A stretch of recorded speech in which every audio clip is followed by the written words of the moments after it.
အိမ်ရှင်သည်ကောင်းမွန်သောစွမ်းအင်ကိုပြန့်ပွားစေခဲ့ပြီးလူပေါင်း90ကိုလွှမ်းမိုးနိုင်ခဲ့သဖြင့်တက်တန်း9နာရီတိုးမြင့်ပေးပြီးအပိုဆုရှို့ဝတ်တစ်တာပေးအပ်ပါသည်မင်းတစ်တာကိုဖွင့်လိုက်တော့ပြီးပြည့်စုံသောဆေးရည်ကိုရတယ်မင်းတောက်လိုက်တာနဲ့တကိုယ်လုံးနှွေးခနဲဖြစ်သွားပြီးယောဂအသေးဖွဲတွေအကုန်ပြောက်ကင်းကပို့ပြီးတော့လဲချောမောခန့်ညားလာတယ်မင်းကတင်းချစာအုပ်တွေကိုအကုန်ဖတ်လိုက်တာကြောင့်တင်းချစွမ်းရည်ကနေနာဖြစ်သွားပြီးတက်တန်းလဲ10ရက်ကျော်တိုးလာခဲ့တယ်ကျောင်းစင်းချိန်ရောက်တော့ကျောင်းဘဝမှာအဖြူရောင်စကတ်တိုလေးဝတ်ထားတဲ့မိန်းကလေးတယောက်လီကျင့်ရာကိုလူမိုက်တွေဝိုင်းနေတာကိုတွေ့ရတယ်အကိုနဲ့ရုပ်ရှင်လိုက်ကြည့်ပါဒါဆိုဒီကျောင်းမှာနင့်ကိုဘသူမှမရဲဘူးလီကျင့်ရာကတောင်းပန်ပါတယ်ကျမအမေကဆေးရုံမှာမို့အလုပ်သွားလို့ရဦးမှာပါလွတ်ပေးကြပါလို့တောင်းပန်နေရှာတယ်လင်းရွက်ကကားထဲကနေဒါကိုမြင်ပြီးဖုန်းနဲ့ဗီဒီယိုရိုက်ကမင်းလူကြံပါဝင်ပတ်သက်မှုကိုစောင့်ကြည့်နေတဲ့လူမိုက်တွေကမင်းကိုမြင်တော့ဒီလူကြောကောင်ဘက်ကလည်းဖယ်ဆန်းလို့ပြောတယ်မင်းကအေးဘူးတဘူးကိုလှမ်းပစ်လိုက်ရာလူမိုက်ခေါင်းဆောင်ရဲ့ခေါင်းကိုကွက်တိမှန်သွားတယ်လူမိုက်3ယောက်ကမင်းစီပြေးဝင်လာပေမဲ့မင်းရဲ့တိုင်းပညာကြောင့်သူတို့3ယောက်လုံးကျမ်းပြင်ပေါ်မှာလဲပြီးအော်ဟစ်နေရတော့တယ်အကိုကြီးဟေးရှုံကိုဖုံးဆက်ပြီးလူခေါ်ဆန်း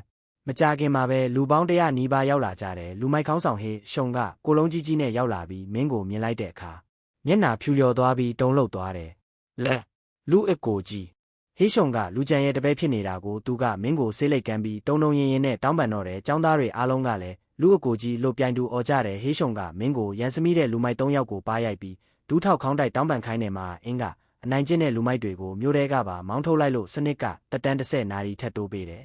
အဲ့ဒီအချိန်မှာပိုင်ရော့ရွှဲရောက်လာပြီးမင်းကိုထပ်ဆူပြန်တယ်လူကြံနင်ကအားနေသူတွေကိုပဲအနိုင်ကျင့်တတ်တာလားနင်လိုလူမျိုးကငါ့ကိုယူကျင်သေးတယ်ဘယ်တော့မှမဖြစ်နိုင်ဘူးဟေးရှုံကရှင်းပြဖို့လုပ်ပေမဲ့မင်းကတားလိုက်တယ်ပါဆက်ပိတ်ဆန်းနောက်ဆိုသူ့ကိုအမဝမ်းကွဲလို့ဘသူမှမခေါ်နဲ့ပိုင်ရော့ရွှဲကမင်းဘေးကလီကျင့်ရာကိုမြင်တော့မနာလိုစိတ်ဖြစ်သွားပြီးမင်းကသူ့ကိုတဝင်းတို့အောင်တမင်လုပ်တယ်လို့ထင်ကားနင့်ရဲ့ကလေးကလားလက်ကွက်တွေကငါ့ကိုမလွှမ်းမိုးနိုင်ဘူးလို့ပြောပြီးထွက်သွားတယ်မင်းကတော့သူ့ကြောပြင်ကိုကြည့်ပြီးယူနေတာပဲလို့ကဲရဲလိုက်တယ်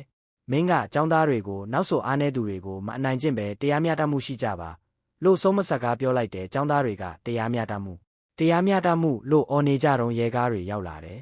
ဆီယာမလင်းရွက်ကရဲတိုင်လိုက်လို့ရဲကားတွေရောက်လာပေမဲ့ဥဆောင်လာတဲ့ရဲမူလီဖူးကကားပေါ်ကဆင်းလာတယ်သူကအရင်ကမင်းဖေလူပချမ်းကူညီခဲ့လို့ရဲမူဖြစ်လာတဲ့သူဖြစ်နေလို့ဗီဒီယိုမှတ်တမ်းတွေကိုပိတ်ခိုင်းပြီးမင်းကိုပြုံးပြနှုတ်ဆက်တယ်လင်းရွက်ကသူရဲတိုင်လာလို့ရှင်းပြပေမဲ့လူကြံအနိုင်ကျင့်ခံရတယ်ဆိုတာကိုဘယ်ရဲမှမယုံကြပဲပြန်သွားကြတယ်နောက်ဆုံးမှာတော့ကျောင်းဘဝမှာမင်းလင်းရွက်နဲ့လီကျင့်ရာ3ယောက်ပဲကြံခဲ့ပြီးမင်းတို့3ယောက်သားဆီယာမလင်းရွက်ရဲ့ကားပေါ်ကိုအတူတူတက်ပြီးအိမ်ကိုပြန်ခဲ့ကြပါတော့တယ်ဗျာ